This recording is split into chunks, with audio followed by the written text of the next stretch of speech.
beat. Beat.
Yes, people, big up to everyone. Oh, why is it looking like this? All right, here we go. Big up to everyone. Welcome back to another match preview, and we've got a very, very big clash this weekend. Manchester United play Chelsea on Sunday. Big Premier League clash, of course, with the news surrounding United and all that stuff that's been happening. Ruben Amorim has been appointed as the manager today officially, but he will not be there for this game. It will still be RUUD Van Nistelrooy who will be coaching. And then Chelsea, on the other hand, off of a loss against Newcastle, which some Chelsea fans, that I at least heard, deemed very, very disappointing. So they're probably looking at this fixture to bounce back. So, yeah, big clash on Sunday. We're going to obviously get my thoughts, and we have a bunch of special guests as well for this stream. So let me introduce them as well real quick. But before I do that, obviously make sure you guys are subscribing. Make sure you guys like the video, all that type of stuff. Make sure you guys also check out everybody else who's going to be in the stream today as well. But without further ado, let's go ahead and introduce them. We do have, at first, fellow Man United fan with me today. He's also a Mud brother. We have Spooby in the building. Yes, Spooby. What you saying, bro? Oh, Shik. Cheers for having me on again, bro. Every fucking time. You already know. It's our first review without Ten Hag. Yes. His first preview without Eric Ten Hag. I'm so looking forward to this, bro. So looking forward to this. But everyone in the chat, everyone's going to watch the video back. Bless up everyone, all the other panel members that are about to come on. But yeah, let's get into it. Let's get into it. Big up to you every single time. Make sure you guys also check out Spooby's channel and subscribe to him real quick. But we do, like I said, have Chelsea people in the building as well. Someone else who's also on my brother has joined us today. We do have man like CP. Yes, CP. Big up, you know what I'm saying? It took Jesus 7 days to resurrect himself, and apparently Amarin's resurrected Man United in 1 day, you know what I'm saying? So big up to Amarin, man.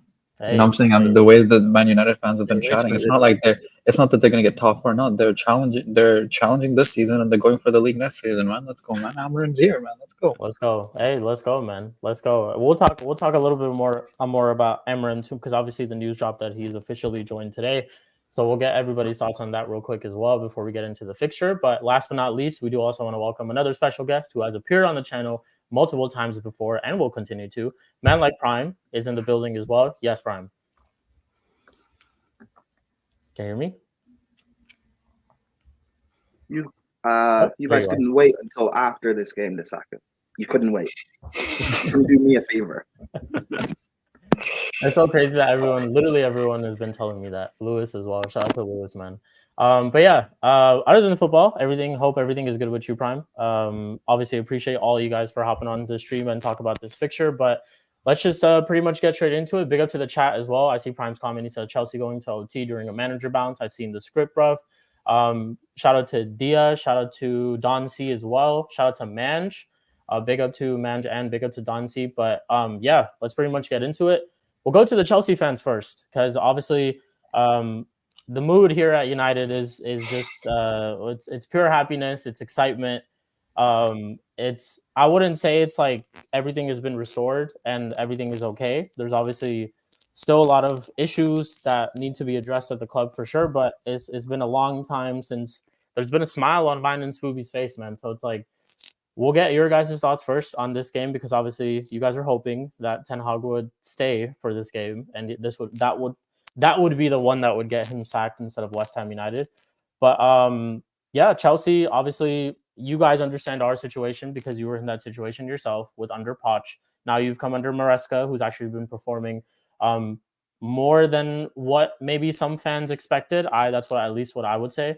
But he's getting more out of some of the players that weren't performing that well last season, and you guys have a pretty strong case for top 4 to at least challenge for top 4. So going into this game, obviously Chelsea's record at OT. I think the last time, it's been 11 years since you've won at Old Trafford. There's been a bunch of draws, there's been a bunch of losses and stuff like that. But I titled this video as I feel like still this is one of the best chances for you guys to get a result. Let's hear your guys' thoughts on that. CP, will go to you. Thoughts on Chelsea and Man United, bro? Yeah, we haven't won this for a number of years, but if we want to be the team that we need to be, in general, I'm not just saying this season challenging for the title, but in general, we have to break curses, right? Where we haven't won. So I expect us to win. This year, we're as a fan base, I've been saying he's a more capable manager than Pochettino. Thankfully, the squad has been healthy besides Sancho being sick. I think is the only report. I think he should be fine maybe, but he can't play anyways for United. Mm-hmm. So he has a fully fit squad. So we should be putting up a pretty good fight, because we at least did that in Anfield too. Even though we lost, we definitely did that for Man City as well. So excited for this game, and hopefully we can beat you guys. Like I'm expecting us to beat you guys, but yeah. There's I'll give a little bit of my thoughts on it. There's a bunch of things that I'm definitely concerned about when it comes to this game. One, because I've praised them so many times on Mud Brothers, on different shows, I have to mention their midfield. Their midfield is going to be a big problem for us. If Lavia, Caicedo are both, I'm not sure. You said they're all fit, right? So if they do play, then it's going to be a problem. I already have my issues about our own midfield, and how under Ten Hag were like most of my issues were under Ten Hag, but it's still going to be a problem. I think Caicedo and Lavia at Anfield bossed it, and for the first couple of I'd say 20 to 30 minutes, the midfield battle was all Chelsea. Chelsea were dominant, and I feel like you're going to try to keep a lot of possession, because that's you did that away at Anfield too. Obviously, there's other things about that performance, but yeah, it's just I'm definitely scared about the midfield. Definitely scared about the attack. Cole Palmer always gets a goal against us, even though he joined you guys last season. He always scores against us. Yeah, it's just I'm worried in the sense that I feel like the players will be up for it, and the crowd will be up for it, all that type of stuff. And you could kind of tell that in the Leicester game too. But it's just more so of our players being capable of obviously following those instructions that I've said time and time again, where that's where it lacks sometimes for them. That's why under Ten Hag, a lot of the issues and the problems were because of Ten Hag, but it also at times because of also players just not being capable of following instructions. Though, but 100%, I think fans will turn up, players will turn up. I think a big test for RUUD. RUUD's been talking about this game for a while now. Like I've heard a lot of different quotes from him regarding this game. Obviously, it's been announced Ruben Amorim will be coached today, so he's still looking to try to keep his coaching job at United because he signed a specific contract. I think it was for like 2 years or something like that. I don't know too much word on Ruben Amorim's backroom staff and what's going on with that, whether he's going to keep RUUD or he's going to bring his own. So basically, the whole idea of what I'm trying to say is this is a game for RUUD to kind of make a statement as well, because obviously Leicester was cool. That was just a pure like reaction after the sacking and stuff like that. And yeah, I'll give credit to him because they performed really, really well. But this is the real test, and it's a big test. And I think there's a chance that we could win. In terms of like, yeah, there's a chance that we could win. But in terms of how we're going to play, I feel like I don't expect us to be dominant. I don't expect us to keep loads of possession just because of the quality that we're facing. If we do become a threat, it's probably with counterattack. That's the only way that I could really see us try to get a goal or catch them off guard or something like that. Chelsea's defense, we all know, is like Sanchez and some of their center backs and stuff. They are prone to mistakes. So I feel like if we're able to capitalize something on that or try to force them to make a mistake, maybe a goal or something could come from that. But even us, our players as well, like I need to see that same performance that we saw against Leicester again. Like show it to me that you guys actually deserve, not just based off of Ten Hag and his team selection, but you guys actually deserve to start in this team week in, week out. And that goes for everyone. That goes for Garnacho at this moment too. We're getting a new manager. These players also kind of have to fight for their place because Ruben Amorim is going to be watching this game. And he's going to be watching every single game up until he comes into the club officially and joins. So this couldn't be a better moment for a player to kind of impress Ruben Amorim, if that kind of makes sense. But it's going to be an exciting game. I think it's definitely going to be tough. I don't think at the same time we're going to get packed because I feel like we'll keep defensively. I haven't had an issue with United. It's more of just like sometimes how we set up and spaces in midfield and how wide open we've been, which is like caused teams to have shots and again and just expose our midfield and attack a chance after chance. Basically, I think in terms of that we'll be fine, but it's gonna be a tough game for sure. I'm not like confident. I feel like at most we could get a draw, but there's a chance we could definitely win. But all I'll say is this Chelsea team, like in previous years that Chelsea have come to Old Trafford, I've been confident. This year, like I'm not confident just based off of what I've seen from this Chelsea team so far and the squad that's going to pull up to Old Trafford. So that's what I would say. But Spoobs, we'll get your thoughts before we also get Primes. But yeah, your thoughts on this game, bro. Look, we've seen it on Wednesday what a new manager can do. Also, I want to officially welcome Amorim to United, by the way, because it was officially just announced. But we've seen I know what people are going to say. They're going to say it's Leicester. But just even the change in the players, they were linking up better. They looked like they want to be there. They had more energy. I mean, if you go back to that Fenerbahce game when Diallo was being subbed on, he looked like he wanted to murder someone. Yeah. But the point I'm trying to make is I want us to take it into this game. And listen, I'm not going to say, I don't think anyone's getting packed up. I don't think Chelsea are going to pack United up. I don't think United are going to beat them 3-1 or anything like that. I have it as a draw, but it wouldn't surprise me if one of the other team just had a one goal advantage and then ended like that. It swung either way. Talking about Chelsea, look, as much as I'm a fraud on my brothers and I bantered CP about Maresca, look, he's came in this season. He's changed you from what you were under Poch last season. A circus. Let's be real, it was a shit show. Yeah. He's made you a team that you have to be serious about. And I know you got beat midweek. Hold that, by the way. Hold that. But that was Chelsea's second starting 11. Like, that's crazy, by the way. They have a whole different team for cup comps. I don't know.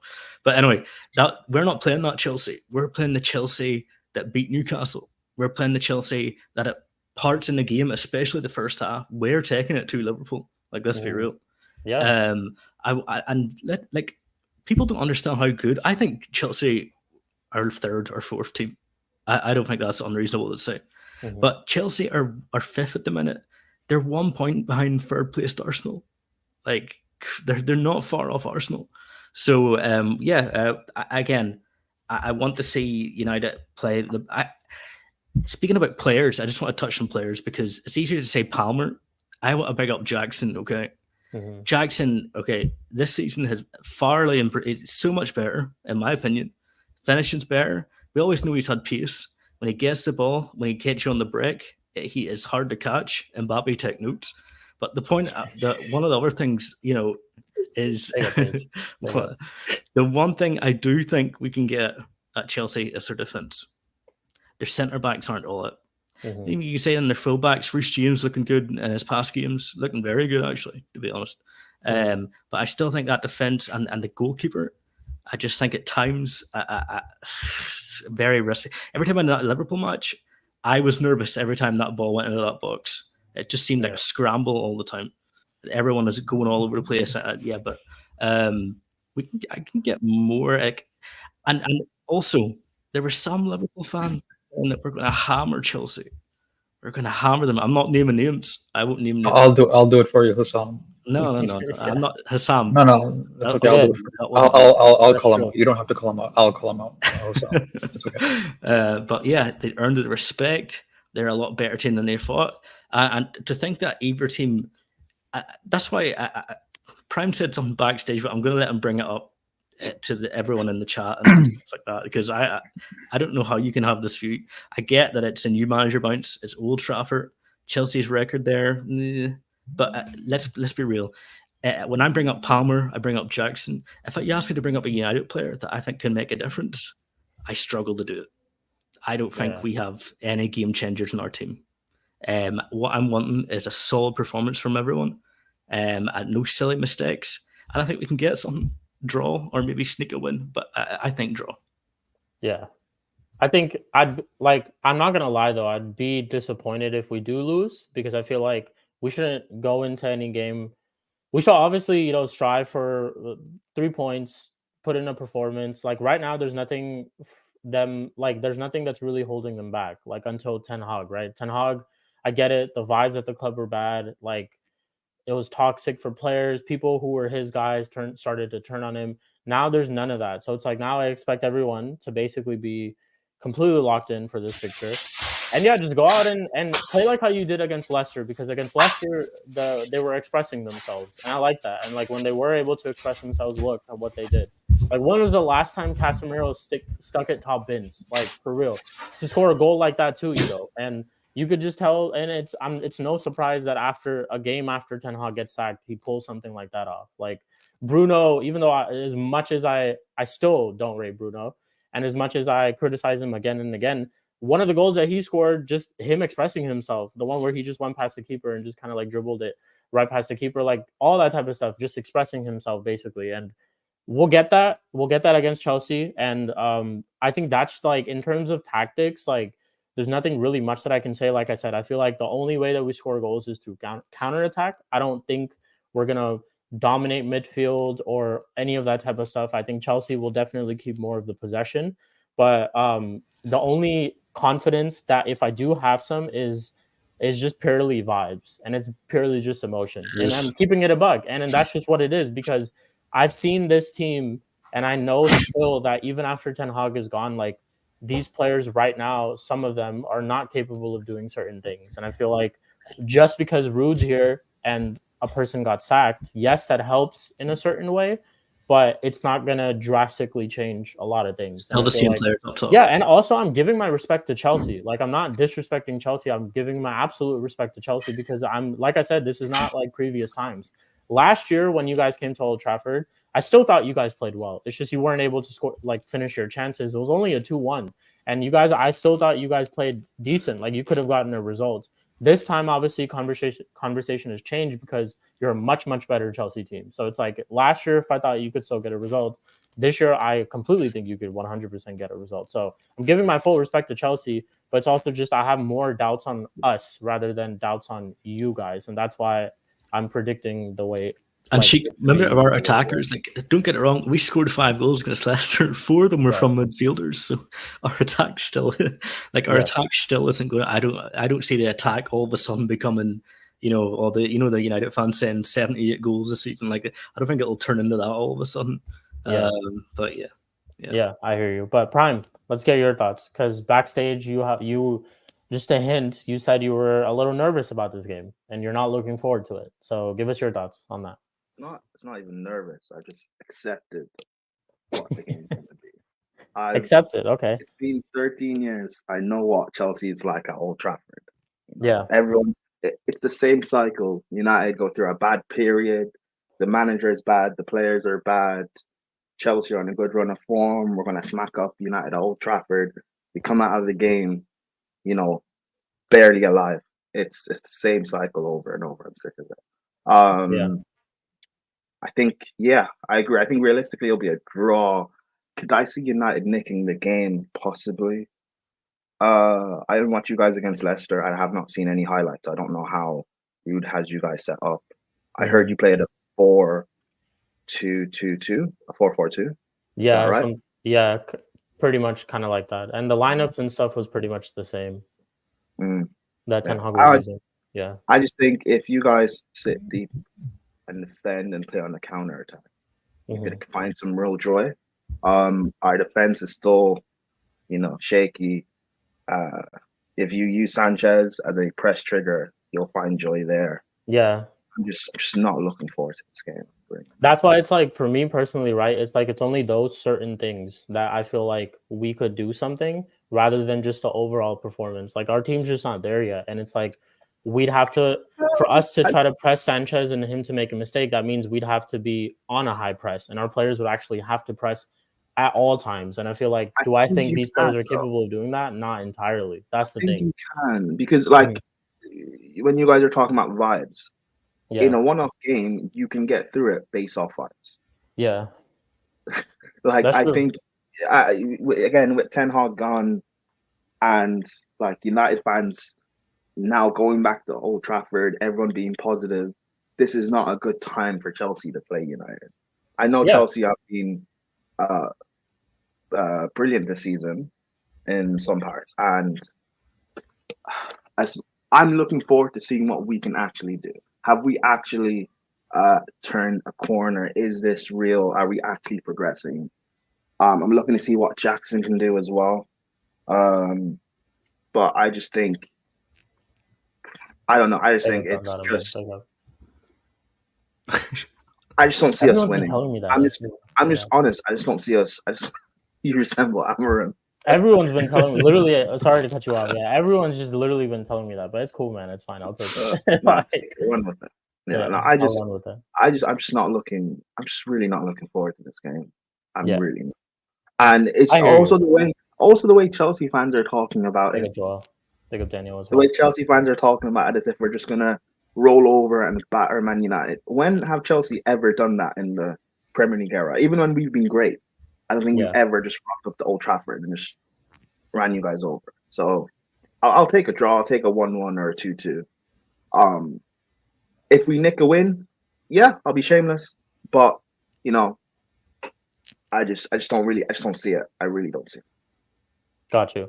No, I hear it. Like, I'm not even like Chelsea fans to also be nervous about this game. I completely get it. It's like, if I were in your guys' situation and you guys just got a new manager as well, I'd honestly feel the same way, because it's like, you don't know how we're going to set up, how we're going to really play. Obviously, all these other factors are added into it. The fact that the crowd's going to be up for it, new manager, RUUD's going to be up for it, all that type of stuff. Players are going to be up for it. I completely get it. It's just, like I said, it goes back to the whole idea for me that I just look at your guys' team and I think you're just much better than us. Much better than us. Like, that's really just what it is. That's why I feel like there's going to be times where you will absolutely dominate this game. Do I think maybe you'll finish some of the chances that you'll create? That's for up to you guys, but it's a pretty big game in your perspective as well. Obviously, just coming off of a loss against Newcastle. I'll get your guys' thoughts on that real quick too, but it was a completely different team. From what I was hearing from some Chelsea fans was they were complaining that certain players weren't used, even though they felt like certain players could have been used in that game.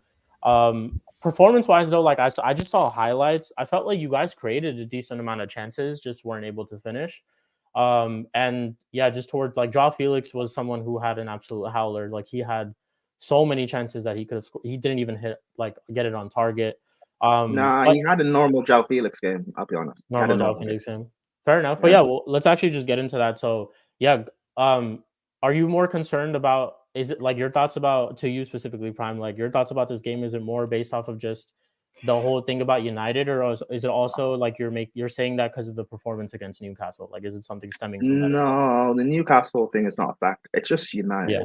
Like, Okay. I didn't want to say this out loud because I didn't want to be that guy. But Big even fan. with Ten Hag there, there was still something in the bottom of my stomach telling me, you guys will stink out a performance and he'll keep his job. Okay. You know, so but I'm always being wary of like Man United. Even though what you've been through the last 10 years has been like below par of what you are as a club, I respect you guys as a club. You know, we were competing with you guys throughout my childhood. I respect Yeah, we did. Man United We and what actually they used to stand compete a for. lot. So that's why I don't treat Man United the way I treat Liverpool or Arsenal. I don't slander Man United because I have respect for them. Fair enough. Yeah, the way we've been the past 10 years or so at Old Trafford with no Fergie, with the bad managers and the bad teams you guys have had, I'm not now all of a sudden going to think that we're going to rock up and beat you guys. We won a Champions League a few years ago and we struggled at Old Trafford. We won a Premier League.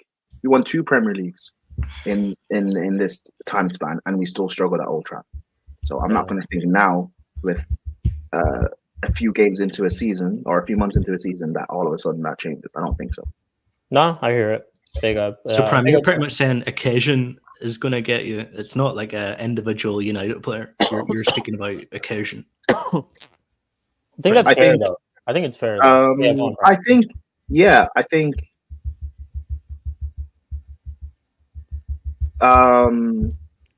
you guys will actually perform and turn up.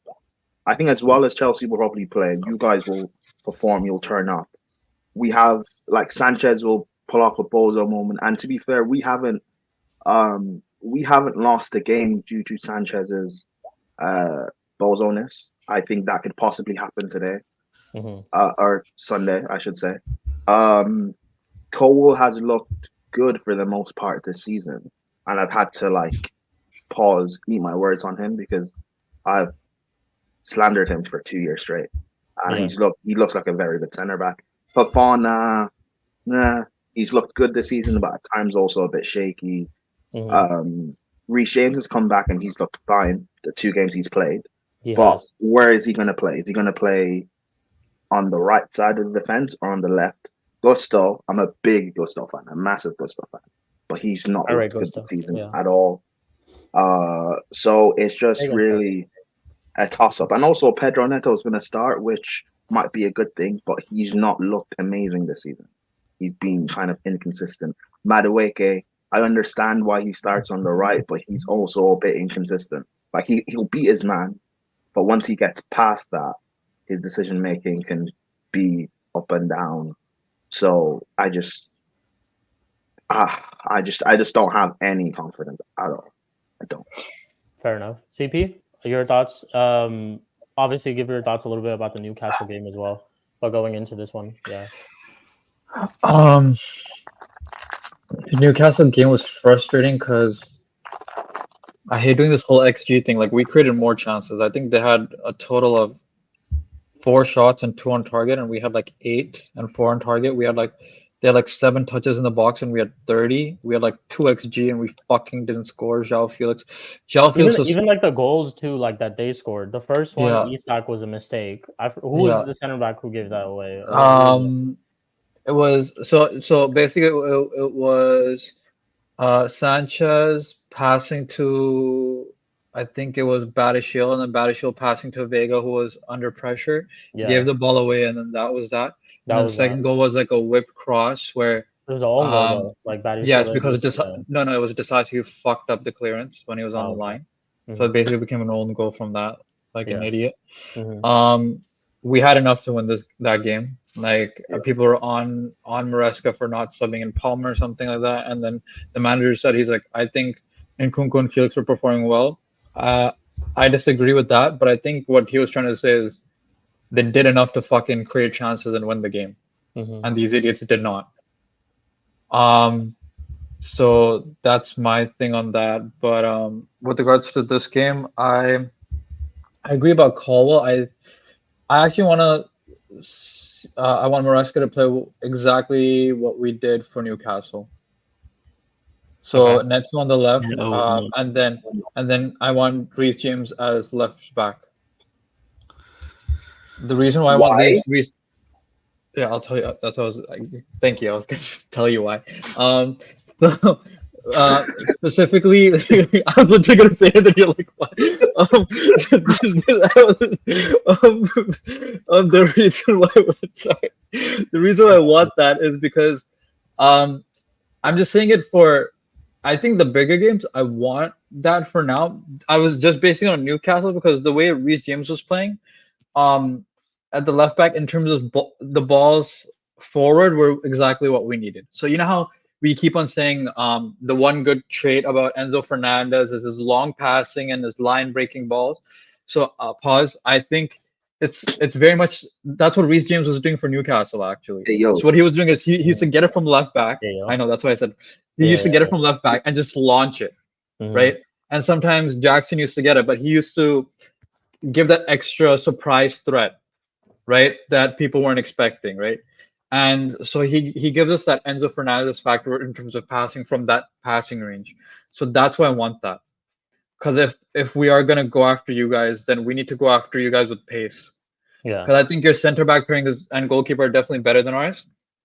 Not like God tier like Liverpool or something, but I need to because we need to score this first. If we need to win this game, we need to score the first goal.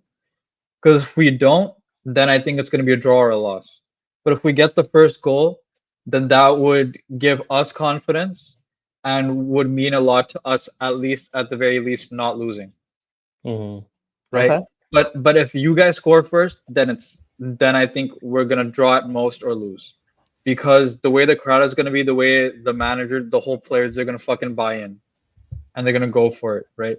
Yeah. So I just want the specific passing. I wouldn't go for Reece James, and I think Hannah was saying that he doesn't think Fofana is going to start. I'm sorry, based on who played on Wednesday, Fofana is going to start.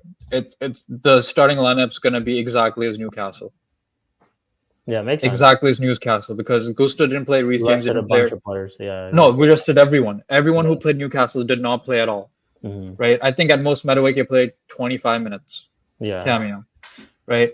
Yeah. That's it. So I think everyone's going to play. So yeah, we need to attack you with pace. That's what we Okay. need to do.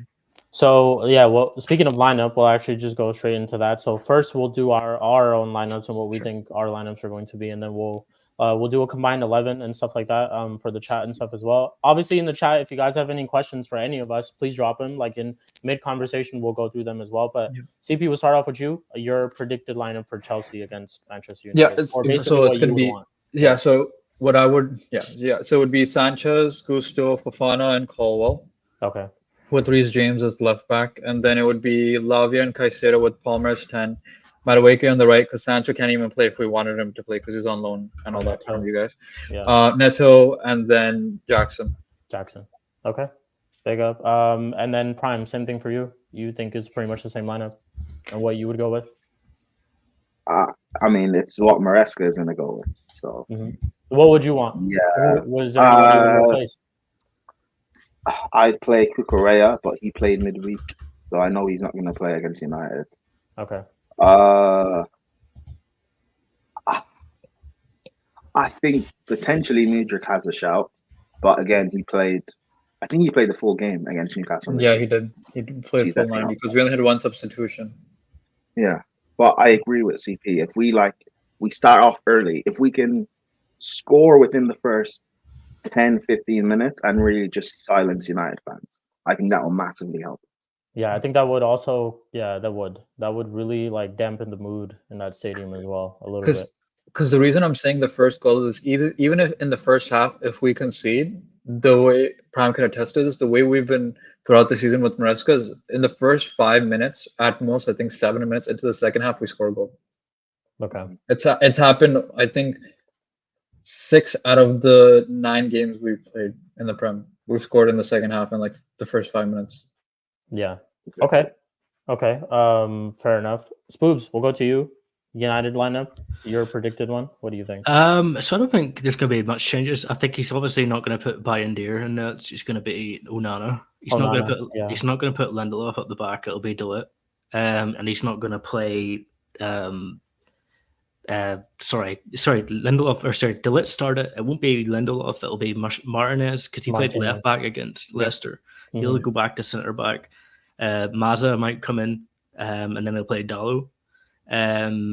I kind of want to see Casemiro and Ugarte again. I like that combo. It works for me.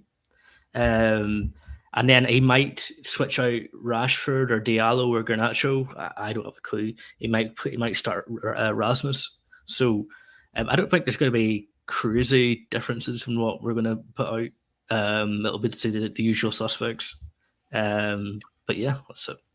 Yeah, I agree with you on pretty much. Go on, Prime. Yeah, go on. If you're playing Rashford and Garnacho on the flanks, I don't know. If I was RUUD, I'd just tell them to just run at Reece James and stuff. Yeah, because Gustav before this season, and Reece, like, I know he's looked good the 2 games he's played, but again, he's still come back from an injury. If you just target him, if you want to test him, then you might get something. Who knows? So that's what I would do.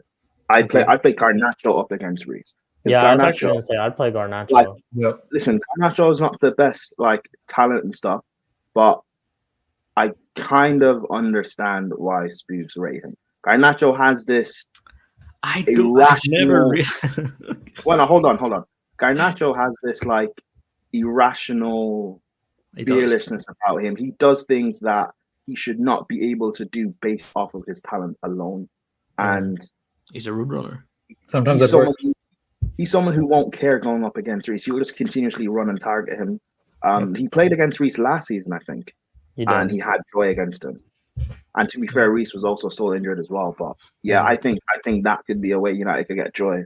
I think playing Xerxes over Rasmus would work because I don't think Rasmus will get any joy against Cole. Yeah. Xerxes better on the Plus, ball. to me personally, Xerxes offers more to the team and to myself than Højlund. And also Casemiro has to play in your midfield. If we're going to start Lavia and Caicedo, you have to play Casemiro. You have to play that experience. That's why I'm okay with Ugarte and Casemiro both playing in the midfield. I would like Prime mentioned, even though I rate Ahmad more than Garnacho, I would start Garnacho for this game as well. I feel like we should definitely try to utilize our wingers, the space, running behind, all those type of things. Even though Garnacho, it's not me saying that he's going to get the better of Reece James every single time. There's going to be the same problems like decision making and stuff like that, but he can cause problems. That's one thing for sure. Is that it's going to be uncomfortable. What I would do is, Reece could play the full game to be fair, but I would save Ahmad for when Reece comes off. Yeah, you could do that. You could do that too. That's what I would do. Yeah, we could do that too. Ahmad got a decent number of minutes against Leicester. Pretty much all did. Mazraoui was on for Martinez, so they switched the fullbacks. I'm expecting Mazraoui to start and then Dalot to play on the left. Martinez and De Ligt will probably be the 2 center backs, and then Cass, Ugarte, Bruno, Rashford, Garnacho, either side. It doesn't really matter, and then Xerxes. That's the lineup that I would go with. But cool. Those are our lineups. Now we'll pretty much do a combined 11. Because I thought, you know what, fuck it, why not? We'll do our combined 11, and then right after that, we'll quickly get panel thoughts on Ruben Amorim and stuff like that, joining United and stuff as well. So we'll do our combined 11. I'm not going to pull up any slide or anything like that. We'll pretty much just kind of go through it. We started off by just pretty much saying, I know the Chelsea attack is going to be Chelsea dominant. I feel like the defense is going to be majority of Manchester United players. So we'll actually start off from goalkeeper. You guys pretty much would agree Onana over Sanchez?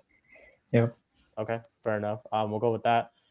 Left back, CP. What would you argue for left back? I would say Cucurella.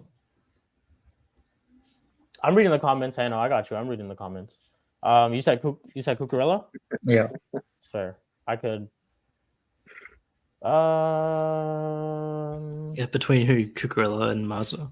It would be Dalot. I think it would be Dalot on the left. Dallow's not been great this season. He's had a couple of stinkers. I'd go Cucurella. Yeah, I'd go Cucurella. Yeah, I'd go Cucurella. That's fair. That's fair. Prime, what about you? Yeah, it's gotta be Cuckoo. Cucurella. Okay. Then we go to the two. Then we'll go to right back. Right back. What are you guys saying? I can't say Reece James right now based on two games. If he played more, I would say Reece. But no, I hate you. I don't know because Gusto. I think Gusto's great, but he hasn't been performing up to his level compared to last season. And I think Mazraoui's been okay. So I feel like it's a coin toss between them. I don't really care, to be honest. I'd actually Mazraoui, you can. Mazraoui. I'd argue for Mazraoui just because I rate Gusto, but I just don't think Gusto's been that good this season. Agreed. Yeah, that's right. Mazraoui, on the other hand, has been like our worst. Like, I mean, this is not saying much, but he's literally been like our best signing and our best player this season. Like, I know Reece has only played 2 games. Yeah, but has Mazraoui played better than how Reece played in those 2 games? Yeah, I hear that because Reece had a hear that. Really good games. Yeah, he has had 2 good games, but what I would say is Mazraoui has consistently been our better player in every type of performance that we've had, whether it's a good one. I haven't had good performances, to be honest. The only thing I could think of is like Southampton, where we won 3-0 away from home. Other than that, though, like Mazraoui's been like, yeah, he's definitely been like one of those players that I've walked out of every match reaction and been like, yeah, I didn't have too much to say against him. Like that's just what I would say. But I'd argue Mazraoui. I'll argue Mazraoui. Yeah, that's fair. I didn't think Mazraoui, because when you signed him, I looked at it as like a Bayern flop. Oh, I didn't think he was going to be this good. I didn't think he was going to be this good. Yeah, I didn't at all. He actually surprised me to a certain extent. So yeah, but yeah, I'll go with Mazraoui. Spoops, what about you? Yeah, I actually don't think we've seen the best of Mazraoui yet. From what I've seen about Bayern, people that support Bayern, things like that, he's better going forward than he is defending. Yeah, he's right wing back. He's a right wing back. That's why I was surprised by how decent defensively he's been. So if he's playing, I'd go Mazza just because he's been consistently good over a period of time. And yeah, Mazza. Fair enough. Cool. Then we'll go to the 2 center backs as well. Big up to AK in the chat. Big up to you, bro. We'll start off with you, Spoops. We'll just go with 2 center back pairs. So you just give us your pair basically. But yeah, Johnny Evans to Sassy. No, I'm joking. I'm gonna go Delit, and I'm gonna go. So it's Cole, or is it Cole? That would be your prime, right? Cole would be for my left, yeah, for left, because the right center back is Fofana, which I don't rate, so I give you Delict right away. Who would be the only argument against that, Cole or Alessandro? Yeah, that's what it would be. Yes. Yeah.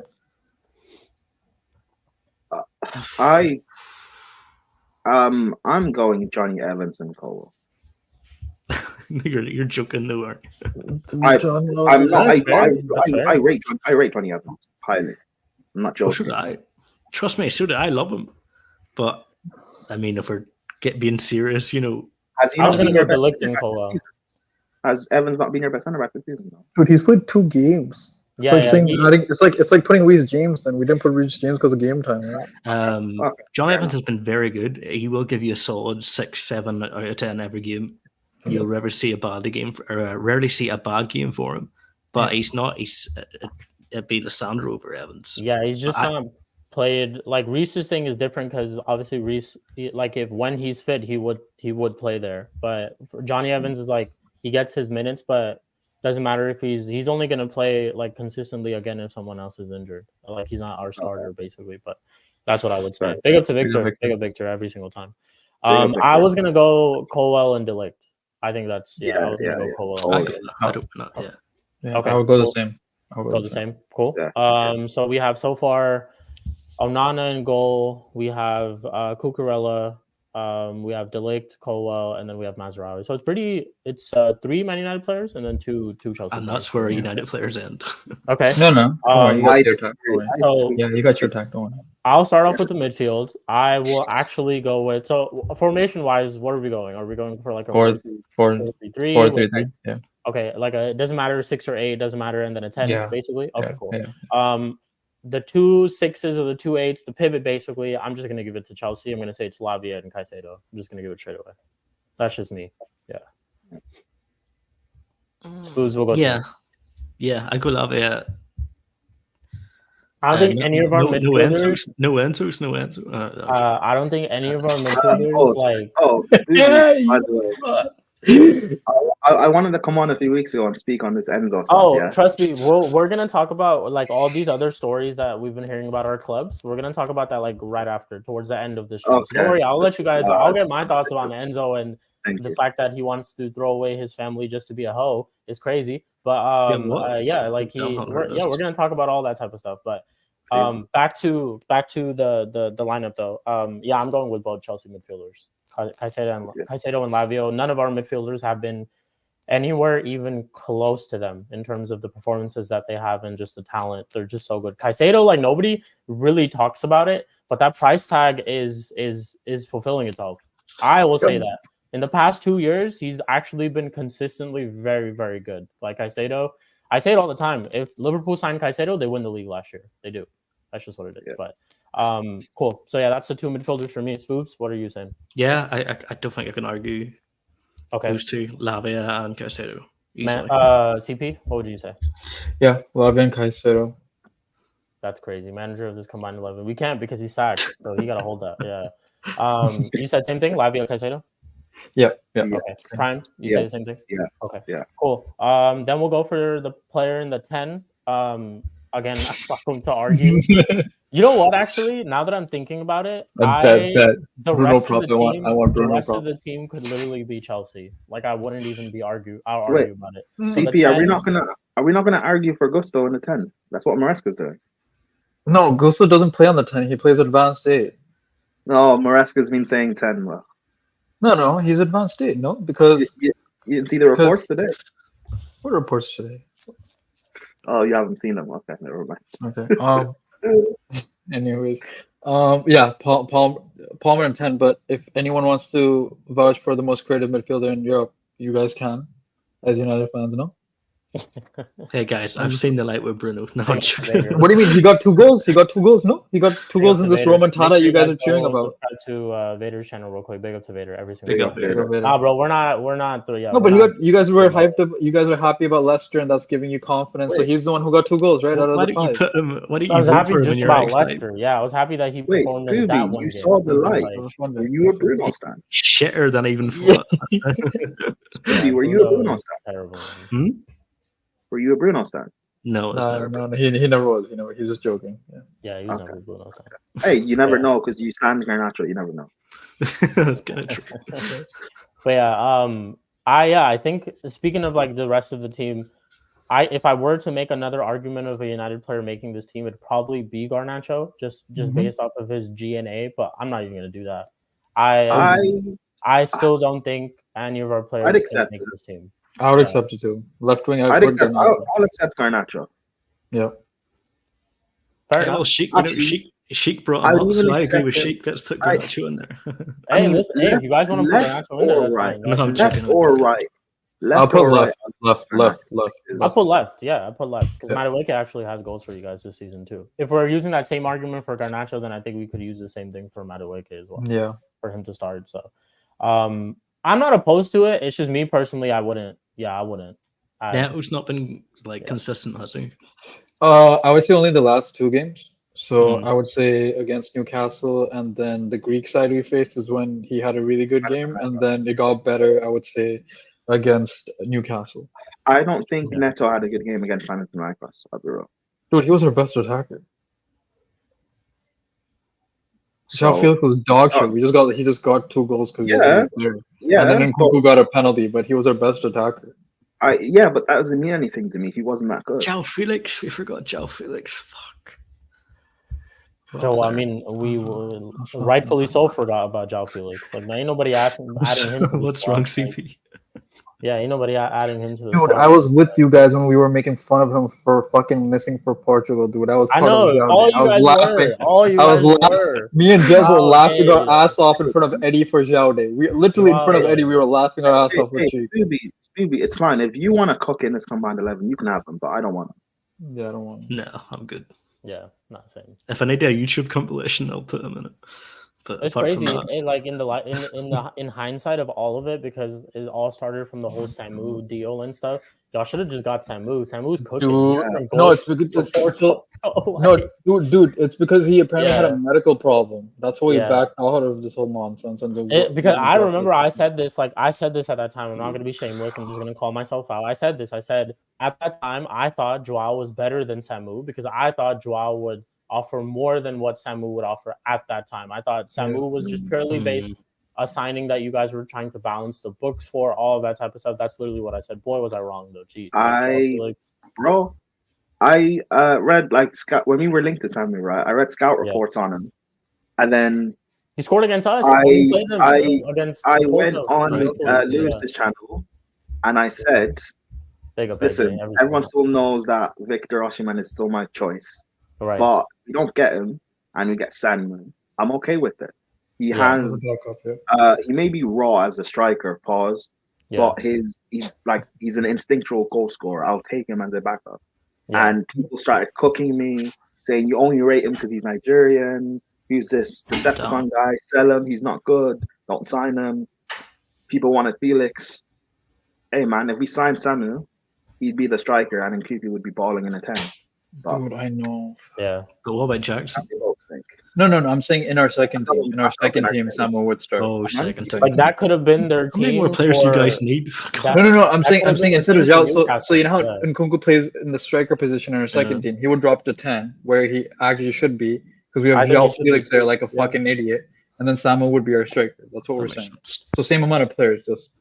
Like the chances that Felix got against Newcastle of Nkunku, because Nkunku did get some chances too, but Nkunku got some of those chances that Felix got, I think he scores them because I think he's a much. I disagree. Did you see the chances Nkunku got and he missed? I did see. Yeah, I did. No. It's not that. It's Nkunku would have finished those chances. It's just Nkunku didn't create those chances because his first touch was that of fucking Lukaku. But if he had the same one-on-one that Joao Felix had, I think Nkunku buries that. Oh, there's that one-on-one. There was that one chance where he kind of just like dribbled past some players and then he just shot it, but absolutely skied it. Like that chance too. Like that was in the first 5 minutes, and then the one-on-one where he dinked it past the goalkeeper and just missed the post like a fucking idiot. Yeah, see, that's what I'm saying. Like Nkunku, I've always rated Nkunku, and the day where I started to actually rate Nkunku and I thought he was an absolute baller was when he scored a hat trick at Etihad in the Champions League for Leipzig, and I was like, this guy like is an absolute baller. But yeah, I've always rated Nkunku, and I think if he had some of those chances, he's a better finisher for sure. But yeah, it's like the whole question to Shik and Spooby. Yeah, CP knows where I'm going to go with this. Do you guys think Xerxes is better than Jackson? I don't actually. I don't think currently right now. I don't think he's better than Jackson. No, because we play him as a striker. Yes, he does a lot for us in terms of trying to link with other players and stuff like that. But you're a striker. We play you as a striker. You're meant to score goals. You do get a shit ton of chances too. It's not like he doesn't get chances. And yeah, it's just right now, if you're looking for goals, if you want to play a striker, I would take Jackson for sure. That's no doubt. Anyone who argues Xerxes is crazy right now at this moment, and is just not being real. So you're calling Flawless crazy? Flawless would take Xerxes right now over Jackson. Yeah, he said that 2 weeks ago. I had a one-on-one with him. He literally said he would take Xerxes. I said, you know what I just said? I said Jackson and Xerxes are on par because I've seen Xerxes in Bologna and he's pretty decent. He does link up play like Jackson. I said he's 6'4" Jackson, right? Because what was his argument? He's like, no, like technically and all that stuff, he's way better. I'm like, dude, no, they're on par. Argument was the goal that Xerxes scored against Fulham, Jackson's not scored a goal like that in his life. What are we talking about? Yes, yeah. That's what his argument was. But then this is, and then I brought up the actually have this conversation with Flaw. I didn't know this at all. And then I said, hey, what about the goal against Everton that Jackson scored, where he picks it up from midair and turns like almost 360 and then hits it like in front of everyone. But anyway, Sheik, I swear you were there. This was on the playback. Yeah, maybe what's going on in those NBA streams? Maybe I don't know. But I think they're on par because I honestly think Xerxes is people like manager saying he's been Zerkaku. I get that, but it's your manager shit. right? Your manager shit doesn't put him in correct positions. I think he offers very similar things to Jackson does. Good hold up play, good touches, good way to feed your wingers. He's just not being placed in the right positions to score or just contribute more. And I think Amarin will definitely help with that. So I think they're just on par. And you guys bought them. We both bought them for the same price of like 30 to 35 million. Yeah, like I think what Flawless is basically trying to say is in terms of overall ability and just the player itself, whereas I'm looking at it as like the season too, and in adding more context to it, like the amount of chances that both of them have had, the amount of minutes that they've played, all that type of stuff. And yeah, like even then, for sure, Jackson, like this guy scored against Liverpool at Anfield. Like we're talking about a Jackson who's been, you guys have not talked about, like in terms of Jackson being a problem, haven't talked about the fact that you missed out on Osman or missed out a striker, because Jackson's still providing those goals for you guys. So it's like, yeah, right now, like I said, my biggest thing is it's cool that you add a lot of this aspect to your game when you're trying to link up with the players and, all that type of stuff. Technically better, whatever. Those are cool conversations. But at the end of the day, you're a striker. You're meant to score goals. You get enough chances to score goals and you don't do it. And that's just my consistency of it. Even though, like, now, if you ask me a different question of do I take Xerxes or for Højlund, even though I think Højlund maybe has either the same number of goals for him or he has more goals for him, I'll still say I take Xerxes, because I think overall in terms of Xerxes, he makes our team much better. But that's where I feel like you have to sometimes add context to the conversation. In that conversation, though, I'm taking Jackson. I think you guys have good balance, though. What I mean is, if Xerxes is starting and Højlund's your backup, that's a good, I think, option, right? Offer something. Yeah. That's what we're complaining about this season, is not Jackson, but our secondary striker and Nkunku, who's more of like a shadow striker or a 10, and we want someone who's different, right? Like even if it's Duran, who's good at ball striking, or a more physical person like Amradian, which I feel like Højlund's a more physical type, just fox in the box kind of striker to me. Yeah. Right? Like, so I think it's a good profile in the squad. The Man City game near the end in the second half, the game against Bournemouth when we drew, and even Crystal Palace. If like it's only 3 games, but if we had an Amradian off the bench, arguably like maybe we get a draw from City. Like this was before they scored the second goal. We beat Bournemouth and we beat Palace. That could be 7 points that we could have, or even 6. You mean Forest? Sorry, Prime. You mean Forest because we were Bournemouth. Yes, Forest. Yeah, sorry. Yeah. So I mean, right now though, like if we're talking just this season and right now, I would take Jackson in my team. I start him in my team right now at this moment. It is what it is. But I will actually have this conversation with Flawless. Not yet, because we're gonna lose. So don't have the conversation. We're gonna lose. But like if we look at our combined 11, I think you guys have 5 players. But again, 11. Like for me, if let's say Xerxes scores this game, let's say he scores the winner, or he scores 2 goals, or he scores a hat trick, I'm still sticking to what I said. One game doesn't change anything for me personally. Like this game doesn't change. Not all of a sudden, like, and I rate Xerxes. Like I have been talking good about Xerxes all season. I'm excited about the signing, and I can't even tell you how excited I am under Ruben Amorim. That's gonna be even better. But like let's keep it a buck, because I'm not the type of person to just sit here and pre-pause, glaze over a player for no reason. Like I'm going to actually criticize him. Pre-pause.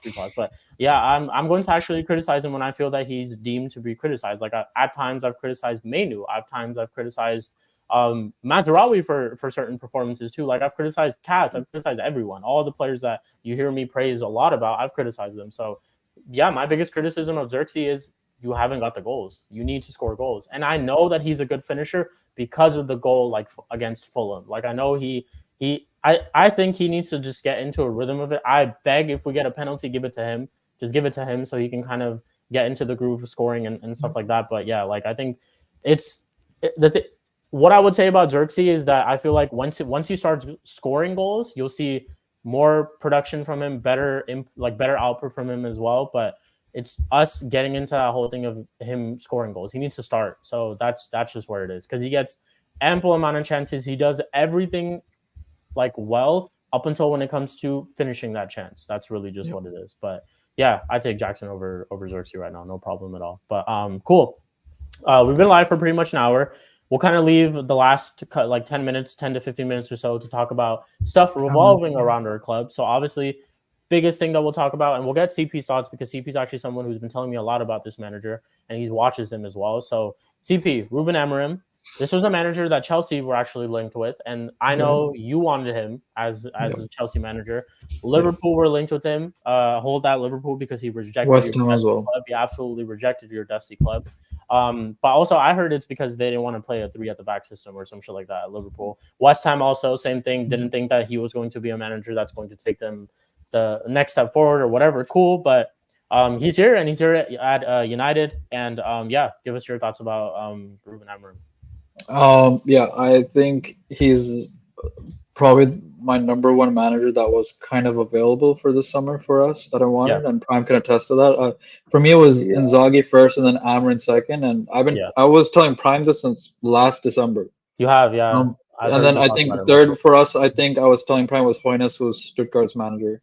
I even some scouting reports on that. But shout out to Eli too, because Eli has been a fan of Ruben Amorim. He's been talking about it from last year as well, last season. As well. No, he's amazing, and you guys already have some of the players literally from Sporting in the squad, and I think you guys have the general overall players and structure for it. To be honest with you, bar a few, but you guys, I would say, have out of like let's say 11 positions, I think you guys have like at least 8 of the positions you could say in general. To a decent standard. So I think he's going to help a lot, but you guys will need reinforcements. Even this winter. And the first thing would be center back and left wing back. Would be because you do not, if you're playing 3 at the back, you guys right now do not have enough center backs in your squad. Because after this is Euro, who will be healthy, knock on wood, and then Evans, but that's 5. You need 6 center backs at the very least. You have Maguire as well, but I don't see him being part of the plan. I'm not gonna really count that right now. So I would say get a center back if you can. It doesn't have to be very expensive, even a squad one, but you guys need the numbers for that. And then you need a left wing back, like an attacking left wing back. You can scout it or you can find it, but those are 2 positions you should put money for. I was even saying this to you in the playback, and Spooby was slightly drunk, so he was getting pissed when I made the Sancho comment. Drunk? No way. Yeah, he was pissed when I made the Sancho comment. But you guys have the goalkeeper and the center backs, and I think you have the right wing back, like the backup and the starter, Mazraoui and Dalot. I think they're good enough, to be honest with you. I think they are good enough. I think Dalot's perfect for the system that he's going to play. I think so too. Mazraoui is better at crossing, but I think Dalot's better at ball striking. Yeah. So it depends on kind of what you want. Your 2 center mids. I even told this. I said against big games. I said this in front of you on applause.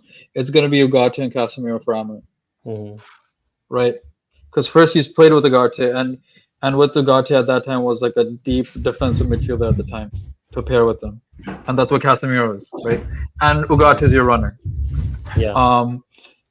And then your wing backs are gonna do, I don't know what's happening, Vegemite or something. I don't know. It's because he said Spooby was drunk on. Okay, got it. Okay.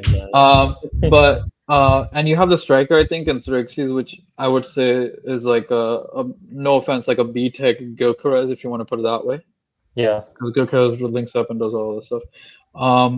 But yeah, I think for this season, it's probably gonna be Bruno and I think Ahmad, depending on how he wants to do it, or Bruno and Rashford maybe as your 2 10 winger options. Yeah. Because you just don't have it. And I was just saying it based on the books. I know he's technically ours now. Sancho would have been perfect for that winger /10 as in general. Kind of like Ahmad, I think, would be decent as well. But I think it's going to be a better season, but I don't think for this season you guys are going to get higher than 6. In my opinion, right? That's fair. I agree. Just because I'm putting us 4th, right? And you have the official top 3, and then I would just put Villa still. Because even though we keep doubting them, we keep on saying they don't have the squad depth, which we do eventually think it's going to fall off. They've been doing extremely well in the Champions League and are still doing well in the league. They have, true. Right?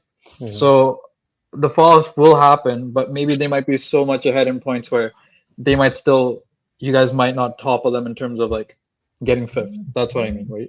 Because right now they're like 2nd or 3rd right now. So But I think so that's what I was saying. I think you guys are gonna be where we're gonna be next season, like right now, right? So you guys will be definitely, I think, a solid shot for top 4 next season, Yeah. right? So yeah, I think like it's gonna be a good season. You guys need to spend the money, spend it on the right players. So yeah, but things are great. You got the best manager on the market. Because Inzaghi's not on the market. Everyone fucking says Zidane. He's not on the market. Flick was on the market, but you guys didn't go for him. He's in Barcelona. So you guys got the best manager on the market right now. Fair enough. And that's all you can ask for right now. So hey, yeah, props to you guys. Fair enough. Swoops, we'll get your thoughts too before we go. Hey, I couldn't bet it better. Like, I'm not going to sit here and pretend I know all about Amarim. I've heard great things, and I'm riding with Ruben. Let's go. And I just want to say, we're not. Hold on, we're not going to address that. No, no. We're not. He said this 2 days ago. Yeah, everyone's saying great things. CP, Eli, shout out. Everyone knows a lot more than me about football outside of the Prem. All saying it's a great appointment, so I'm happy. To be honest, I'm just happy it's not Ten Hag. But yeah, that's it. Okay, fair enough. I'm sorry, I'm laughing because I just seen something so funny on Twitter. It's so funny, I'm gonna share it with you guys. But Prime, we'll go to you. Your thoughts on Ruben Amorim, bro?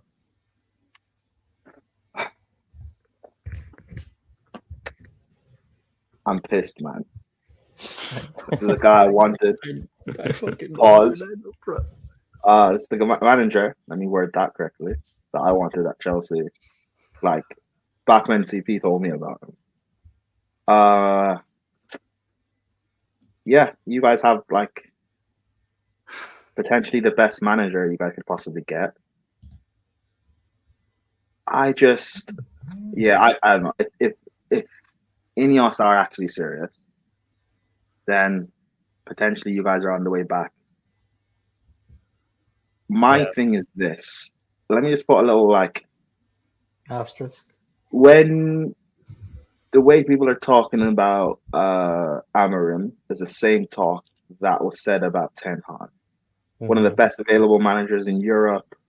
This guy is on Man City's shortlist to replace Pep. He did amazing in the Ajax, bringing them back from the dead. He did well in Europe, yada, yada, yada. However, I will say this. I've never rated Ten Hag. Chelsea played Ajax in the Champions League back in 2019 when we had Frank and we bopped them off the park. Never rated Ten Hag. I've never rated Onana. I've never rated Ziyech. They've all been flops. I rate Amorim. So I think this appointment could actually work. And my thing is this. You have to now actually back him. Mm-hmm. Apparently he didn't go to Liverpool because they wanted him to change his shape. So his system. Yeah. They don't want to play the. Yeah. So I'm assuming you guys bringing him in means you'll actually give him the players that he wants and you'll back him, because it's all well and good, people saying, "Oh, Amorim has to come in and he has to drop Garnacho, drop Bruno, drop Rashford, drop these guys." That's all well and good, but if the manager doesn't have the power to do that, then it won't work. Yeah. If United fans. If he doesn't like certain or want to use certain players that you guys like, you guys allow him to do that. Maresca was allowed to get rid of Sterling and Chilwell and Gallagher, who is a fan favorite for whatever reason. He was allowed to do that by the board. Yeah. If he doesn't want to use Manu, for example, will United fans be okay with that? Because you guys all love Manu. You guys love Garnacho. Will he be allowed to say get rid of Garnacho? And your fans just accept that? I don't know, because I've seen United managers in the past want to get rid of certain players that were fan favorites, and that didn't work out by the board. So we'll see. But I'm worried, bro. If this actually works out, United are back. If this actually works out, I'm really worried, man. You have a better manager than us. We gotta see. You have a better manager than us. I really rate him, man. It's like like I said, for me it's like a bunch of things, right? It's like you guys all said it as well. The main thing is that I hope he gets backed, and I have my doubts on Ineos still. This is not just because of like all the stuff so far or like signings and stuff. It's also just because of like they are not someone who make a decision when the decision needs to be made. Sometimes they prolong it. Like them keeping Ten Hag up until this week was their fault. Like it could have easily been avoided. Also, the whole narrative of managers are not available when they're in a job is stupid. Like this whole Ruben Amorim thing showed that this guy is leaving his club that is top of the table, currently 9 wins out of 9 wins, 8th in the Champions League, to come to us. And obviously money, we're paying him money, all that type of stuff. But yeah, I mean, like all I can say here is speculate. We have to obviously see how we set up, whether Ineos back him. There's certain things that I've asked from him as well. There has to still be phasing out of players. Like he has to phase out certain players when they're not performing well. The whole Garnacho thing that you mentioned earlier, like let's say if teams, like if fans will feel a certain way if their favorite players are not performing, I think there will be a reaction, but the general thing will be that as long as you're winning, I don't think a lot of people will really look at it. As long as the team's performing well and we're getting good results and we're like in contentions for trophies and stuff like that, I don't really think a lot of the fans would look at it. I personally wouldn't. Like I'm always like that with every player. Like I don't. It takes a while to win trophies. Like again, I'm just using Chelsea as a model because I've realized we've got quite similar delusional people in our fan base. You know what's actually a great example for that, Prime, is when Ten Hag and Ronaldo butted heads with each other. A lot of our fan base actually backed Ten Hag over Ronaldo in that situation. Because people viewed Ronaldo as being washed and Ten Hag as the savior. Mm-hmm. However, Ronaldo, it was also just the fact that some people viewed it as that reason, but also they didn't view it as like player power. Like they didn't want it to be a type of situation where like the players are controlling things like that. And also it's like at that time we wanted a manager who would come in and be ruthless, right? Because we went off of Ralph Ragnick exposed us the summer before that, where he was talking about how we needed open heart surgery and players don't have the mentality for things and all that. So at that time, like it felt like to United fans, like you said, it felt like a savior because we were looking for a type of manager at that time who would be ruthless, who would make those decisions, who would counter against egos. It's whole different though how that all turned out. Obviously, I don't even want to get into whether Ronaldo was right or Ten Hag was wrong and all that type of stuff because that's irrelevant. My whole point was that like it's weird. Like our fan base is very wishy-washy. Like sometimes in instances it depends on what the instance is. For this one, they turned on Ronaldo like they were against Ronaldo. Sometimes they'll be against the manager. Sometimes they'll be against the player. So it's like it depends. I know. It's just like I get what you're saying about it won't matter as long as you win trophies, but yeah, that's not gonna happen straight away. Like at Chelsea, getting rid of Gallagher, the 3 games, like we lost against City first game of the season, and people were saying, "Oh, we miss Gallagher, bring him back." Drop points against Palace, we miss Gallagher, play him back. The first month of the season, the first 20 minutes of games, people were chanting about Conor Gallagher, like. That sort of stuff, like you guys are not going to win a trophy until maybe say the Carabao Cup, which is in February. Until that point, you're going to have fans saying, "Oh, why is he not playing Manu? Why is he still playing Bruno in the 10? If he favors some of the guys you guys don't like and doesn't like some of the guys that you do like what then?" There were Chelsea fans screaming at Tuchel for playing Jorginho, but then we won the Champions League. So until you guys potentially win something or things start looking good on the pitch, like if he makes certain decisions, will your fans? I'm not saying like you guys here or whatever, but I mean your wider fans. Will they just accept it and be okay with it regardless of their opinion? Yeah. So with regards to that, like I could speak for myself, of course, here, and also to just in general. Oh my God, I just seen Fabrizio's tweet. Apparently, Ten Hag dropped a letter to Man United fans. I ain't reading their shit, but anyways, we'll read it actually on stream. We'll read it on stream. But my manager. Hey, I've seen this. Yeah, I'm not gonna say any of those things. But going back to your point though, based off like what you were saying, bro, I'm not even gonna lie. That actually just like diverted my thought. geez, this guy dropped the whole letter. Let's just actually just get through it real quick. Let's just look at this real quick. 1 second. I'm reading Oh it yeah, right now. before I was gonna show you guys something that I just thought was really funny. This is really funny. Can y'all just look at Rudiger? Redes sociales estos días Just look at todavía Rudiger. resuenan Watch. en el Estadio Santiago Bernabéu los ecos de la remontada frente al Dortmund el martes. Hey man, my king, man. I fucking love that. Fucking love that guy, man. Oh my Redes god, sociales dude, estos días Rudiger is todavía just too resuenan funny, en el man. Estadio Like, it's just too funny. What is the need for that? Like, what? So the picture is this. Just look at this picture, bro. Like, geez. Hey, you know That's that the new meme? Twitter logo I right there. quote That's the tweeted new it. I quote tweeted it. You know that meme? There's not a Yeah. single song in your playlist that requires you to do that. yeah. No, that's a perfect caption as Really? well, bro. Rudiger. Bring him man. back, please. Bring him back, man. Bring What a him back. legend. Rudiger just reminds me so much of Eric Bailly whenever I think of Rudiger, man. Because Eric Bailly was like this for us. Just a character. He's an absolute character. But all right, let's look at this letter real quick. What this guy Ten Hag is on, man. Saying this on stream, this is the final time I will refer to Eric Ten Hag on my channel. I just want to say, big up to Eric, man. I read the letter. It was emotional, man. It was emotional, man. Big up my king, bro. Big up my You know king. what I'm saying? Big up the king. Man. I read the letter. You know what? Hey, Eric, it should have been Shik instead, man. It should have been Shik instead. That's crazy. My man. All right, so dear fans, let me start by thanking you. Thank you for always being there for the club, whether it was a game far away or a tough match at Old Trafford. Your support has been unshakable. The atmosphere at Old Trafford has always been electrifying thanks to you. I felt it many times also in away games. It gave the team and me an incredible feeling to hear the United chants taking over the opponent's stadium, whether the game was in England, Europe, or during the summer tours. I always enjoyed meeting Manchester United fans throughout the world, walking the streets and being able to chat with fans in England, etc. You inspired me and radiated a strong sense of unity. That's what that's what makes United supporters so special. I want to thank you for giving me this feeling and for your support. I also want to thank the staff and every department of the club for their unwavering support in good times and bad.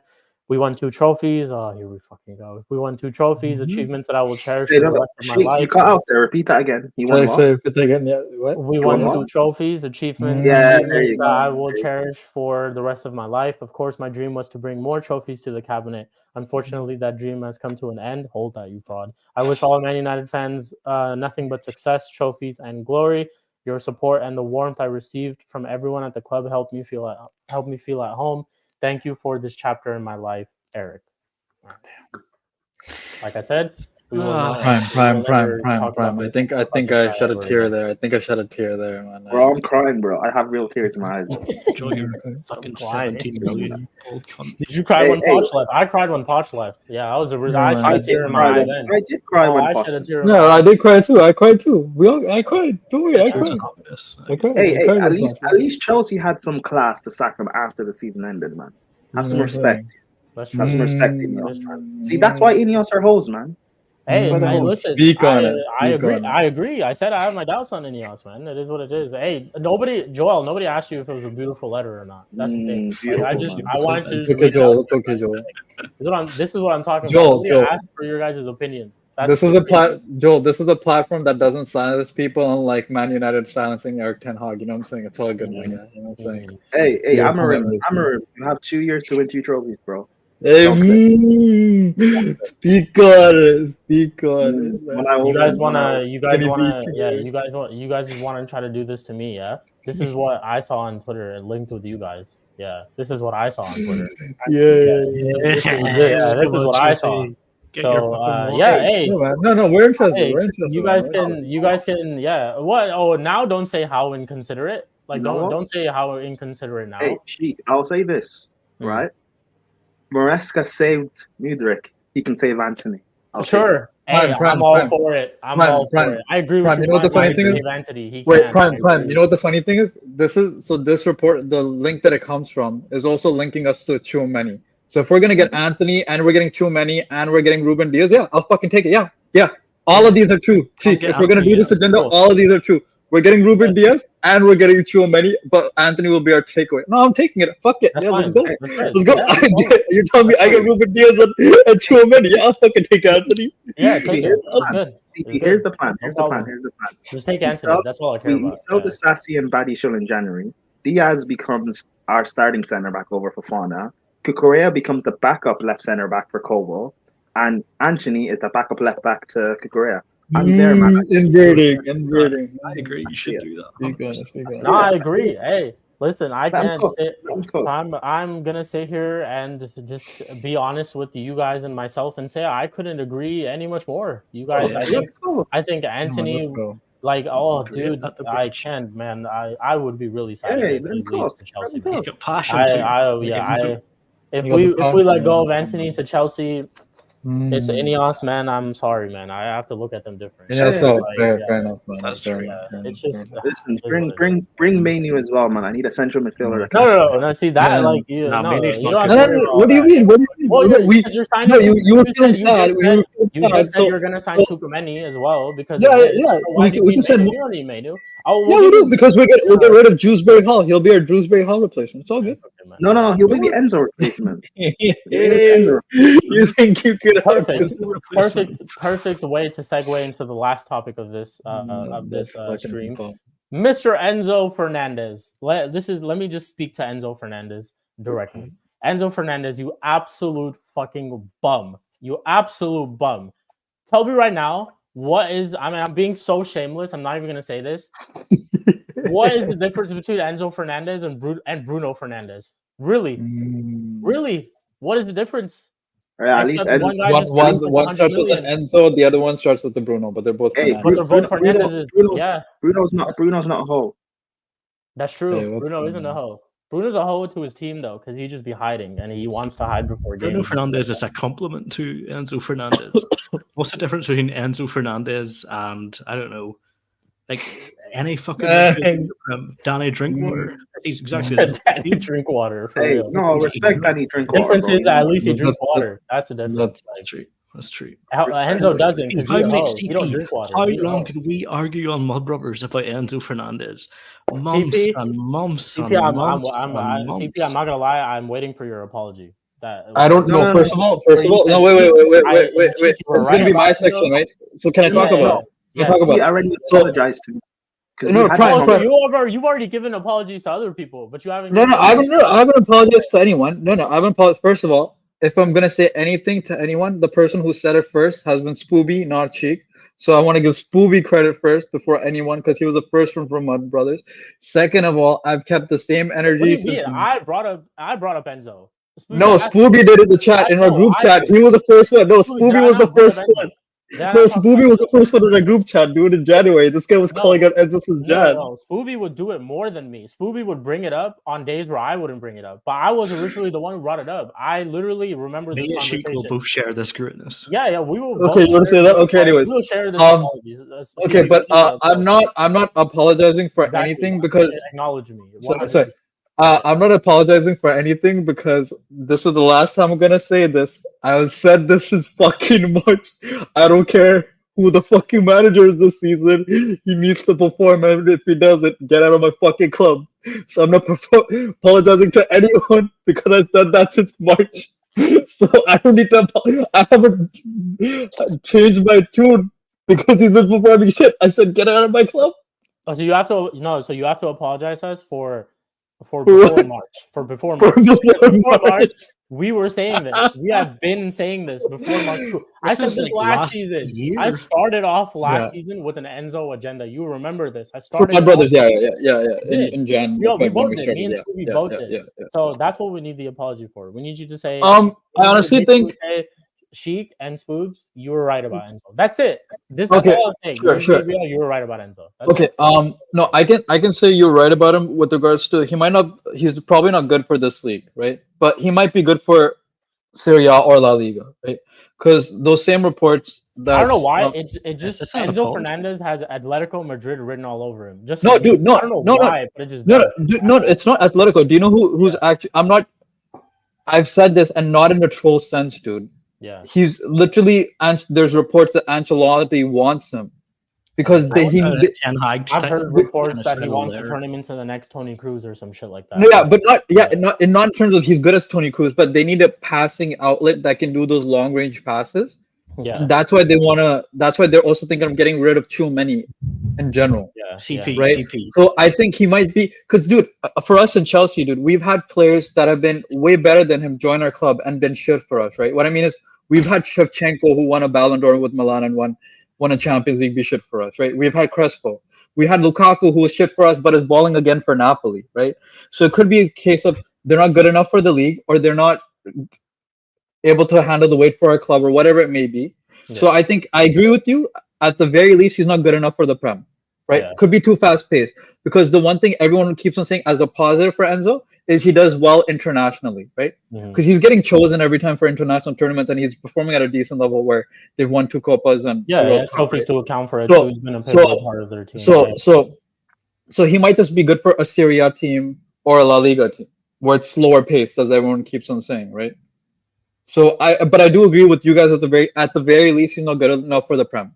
Yeah. He's not good enough for I don't know about Shik, but I want a Ten Hag kind of style of letter written in the group chat tonight. Okay. Yeah, I don't need any of that. I just need an apology from CP just saying, yo, Shik, Spooby, you guys were right about Enzo. That's it. That's literally it. That's literally all I need. Let me think of something. I might be. I'll give you a drum roll. I have a drum roll. I'll do a letter in a second. I'm gonna think of something, but Prime can talk about him. Apology. Prime, yeah. No. I wasn't saying me. Let Prime talk about it. Yeah, go on, Prime. You can talk about it a little bit, because I know you wanted to be on stream earlier too when we were talking about Enzo. But yeah. Oh, you turned the camera on for this. Okay. Oh, okay. There we go. Here we go, people. Remember last season, Spooby, when I said that Enzo's getting the Pogba treatment, right? Yeah. I still stand by it. Because you know when people said about Pogba, that he needs a DM. You're playing him as a 10, he's not a 10. You're playing him as a 6, he's not a 6. You're playing him on the wing. Manager not using him correctly. Those are the same excuses people are using for Enzo. The difference is Pogba was actually a baller. We've seen it now that he's left Man United. How much they miss him. Mm-hmm. When Enzo doesn't play for Chelsea, we look a lot better. Gallagher with Caicedo, that team looked a lot better last season without Enzo. I'm sick of the guy. I didn't want him in the first place. I wanted us to spend money and bring in Sandro Tonali. He played us off the park midweek. The guy's actually a proper footballer. Tonali's the guy you guys all think Enzo is. Tonali's the actual baller. When people like Spooby compare Enzo to the likes of John Joe Shelby, I think that's a massive insult to John Joe Shelby. Massive insult. Joe Allen, the things he did in this league. Joe Allen. And what annoys me, it's not Enzo's lack of defensive ability or nous. It's not the fact that he doesn't score and assist. My thing is the basics he does not do well. Enzo's profile of player, I actually like, but his application of said ability is what annoys me. Consistently, it annoys me.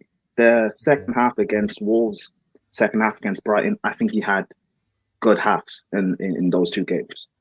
But Maresca has spoke about so many times this season that we failed to consistently control games. In those games we failed to consistently control, Enzo Fernandez has played in midfield. Yeah. If Enzo plays when we went to Anfield, we lose. If Enzo plays this weekend against Man United, I hope he plays. I hope. He's not. You see, Man United, they've got Bruno in midfield and they're hoping that Enzo plays. You see how bad that is? Yeah, I hope he plays. I really do. I think you should give him a second chance. He's a waste of 100 mil. People talk about Caicedo. So people were telling me in preseason, CP, you were one of them, saying that Caicedo is the problem in the midfield, not Enzo. CP already apologized, so that's not me calling him out. Wait. I never said he. Wait, what? Was that not you or someone else? No, I've never said Caicedo's never been the CP to me. It sounds like CP. Okay, it was someone else. No, I don't think CP has. Yeah. My bad. It was someone else. My bad. Hey, sorry. I'm just shooting at everyone. I don't care. Yeah, There's, no, there's fair so many, enough. there's so Yeah, many yeah. Chelsea frauds, you just can't pick which one it was. I get it. Yeah, Fair there's so enough, many of them. fair But enough. Yeah. He's being linked to Real Madrid. Ancelotti wants him. Hey, Ancelotti's washed right now anyway, so of course he wants him. He is washed, But he's going to get sacked. They're going to bring in, what's his name? Alonso. He's not going to go Real Madrid. You're talking about him going to Atletico. He's not an Atletico style player. They like the Gallaghers, the Thomas Parties of this world. He's not an Atletico Madrid style player. Serie A. And so, do you think he could play in the Serie A defensively? No. Bro, he's a waste of money, complete waste of money, bro. I just hope PSG, please, because they're stupid enough. They Oh, got the you money. could do in league. Yeah, you could play. there. PSG, please. I'll take. If we even get 75 million for him, I'll accept it. I don't care. Just get rid of him. You know We've what? got- That sounds ridiculous to me, but then I forget it's Chelsea and they seem Not to sell players for. bro. I think PSG would be perfect for Enzo. There's a lot of clubs in PSG that he could go to at night now that he wants to live that type of Bro, life. So I yeah, he think could do he's that. like- I think he's like our 6th or 7th choice midfielder, in my opinion. Caicedo, Lavia, you've got Santos, Vega. Bogutroku, Dewsbury Hall, Vega's better there. Yeah, 7th choice midfielder. Bro, That's what I'm saying, man. See, like I actually feel good about myself because. Like, Sorry, can I make my apology now? Can I make my yes, apology? yes, make your apology. Go on. So here we go. Dear and also, Spooby and sorry, Shik. Be ready for this. before you go, I made excuses for you last season because of Poch. I made excuses for you last season. Yeah. I made excuses for you last season. I sat on here and said, "Oh, people need to leave him alone because of Poch and because you're sick." CP did too. CP did. You are He made worse. excuses. No, but the thing is, I made excuses even though I know the guy is not a good player. I made the excuses knowing that he's bad. That's true. It's easy I to made do that excuses. with your own players. I made excuses because I'm proper Chelsea. I'm a Chelsea fan. I'm Chelsea. Yeah, born. back your I made players. excuses for you. I'm Yeah. sick of the guy, man. If I speak more, and João Felix as well, and Cuckoo as well. And Like I Kunku, thought, and listen, Kunku. I'm fine. No, I'm fine with suffering about how bad our defense is because I thought our attack would make up for it. Yeah. But people saying we have the best attack in this league, we don't. It's Cole Palmer, Jackson, and Asterix, Madueke, Neto, Sancho. That's it. The rest of them, and Cuckoo, Felix, nah. Man, I you like watch Major. He's Kunku going. anymore. You don't rate Kunku. He's not been that good this season. He scored goals, but all round he hasn't been. And to be fair, like he's playing as a striker when he shouldn't be. But regardless, you're meant to be this amazing world class footballer. I expect you to ball out against lower league opposition. By the way, I expect you because people are telling me, "Oh, he should play over Jackson." The things Jackson brings to our team, outside of just him scoring goals, and Cuckoo will never bring that. It's the same thing. Well, It's just like literally the Xerxes Hoyland conversations. Like I think Xerxes is much better for the team, even though Hoyland's probably scoring more goals than him. So yeah, shit like that. So I get it. Sorry. So sorry for the letter. Dear Spooby and Shik, I'm writing this to formally apologize for the roller coaster that is Enzo Fernandez at Chelsea. What can I say? We were all hoping he'd step up onto the pitch, wave his magic wand, pause, and make Stamford Bridge sparkle again. But instead, we've been treated to a bit of a midfield muddle. Yeah. Look, I know I've talked up. One sec, CB. Sorry. Can you just start from the beginning? Yeah. Can you just start from the beginning again? Yeah. Go on. Sure. Okay. Here we go again. Makes it easier for Dear you to pick up. Spooby and Shik. Is that tears in your eye? Yeah, that's tears in my. Anyways, Go on. please. Yeah, just Okay. Dear Spooby and Shik, I'm writing to formally apologize for the roller coaster that is Enzo Fernandez at Chelsea. What can I say? We were all hoping he'd step onto the pitch, wave his magic wand, pause, and make Stamford Bridge sparkle again. But instead, we've been treated to, well, a bit of a midfield muddle. Look, I know I've talked up as the next big thing, a game changer, maybe even the glue we've been missing. But unfortunately, Enzo's been less of a midfield maestro and more of a lost tourist out there. I fully own my hype over him and got blinded by the World Cup shine. My bad for thinking that would translate seamlessly to Chelsea. So I owe both of you an apology for every misplaced pass, for every ghosted half, for every time he has every time he goes 3 steps back and 3 steps forward. I'm sorry. I should have known better, or at least lowered my expectations. hopefully he finds his groove soon. Let's face it, we're all just trying to survive the season at this point with Enzo Fernandez. Your humble friend, CP. So, yeah. Let's go. Well done. Let me get some W's in the chat for CP real quick. I rate that. Joel says, I know ChatGPT when I hear it. That's I think that ChatGPT. You know what I'm saying? Big up ChatGPT. He said, "Big up ChatGPT." You know, that's good. Listen, we're going to clip that apology. Yes, it's a better apology than what Enzo gave after what he did. I know, right? That's true. You want to know what I typed? I typed, give me a letter apologizing for how bad Enzo Fernandez has been for Chelsea to my friend Spooby and Shik. I don't know that. Legit, give me that. That's crazy. Yeah, that's amazing. But yeah, we're going to clip that. We're going to probably play that for Mud Brothers, and I'm going to let all the other Mud Brothers also know that CP has finally apologized for. I'm doing it. Don't worry. Yeah, Prime. Thank you. For sure. So yeah, big up. But yeah, that has pretty much been it for the Man United versus Chelsea stream. Thank you guys obviously for joining, Prime and CP specifically, and Spooby as well for you guys joining the stream. Big up to everybody in the chat as well. Joel, Manj, we had Don C earlier. AK, Daniel, everybody who was here, AJ, Goat Mod, Vader, shout out to Vader. Make sure you guys subscribe to Vader's channel. Stephanie, who else? Victor, shout out to Victor. Everybody who was here in the stream, Hanno, big up to Hanno. Make sure you guys subscribe to his channel too. Kevin, his channel as well. But yeah, big up to everyone. We will be doing the watch along, of course. I don't think I have any stream tomorrow. If I do decide to do it, it will be a career mode stream, so I'll be back on that if I do decide to do one. But we'll be back on Sunday on the playback, so definitely check that out for the Man United versus Chelsea watch along. And then we're probably gonna do a match reaction or something after that. So keep a lookout for that. And then Monday, Mud Brothers. Speaking of which, we have a special guest. Like I said, we're going to try to bring special guests every single week.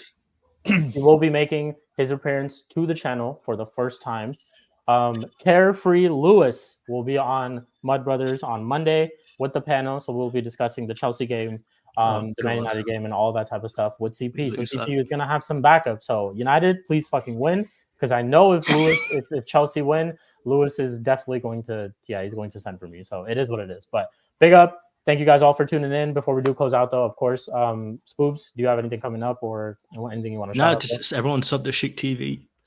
Break up the Shik, CP, Prime, every fucking time. It's great doing panel with you guys. And listen to Shik trying to read out the people in the chat. They're starting to get, there's too many people to read out now. We appreciate you guys. We appreciate you every time. Everyone that drops in, even if you're just dropping in, we appreciate you. But yeah, big up everyone. Big up. Same thing, Prime. Same thing for you, bro.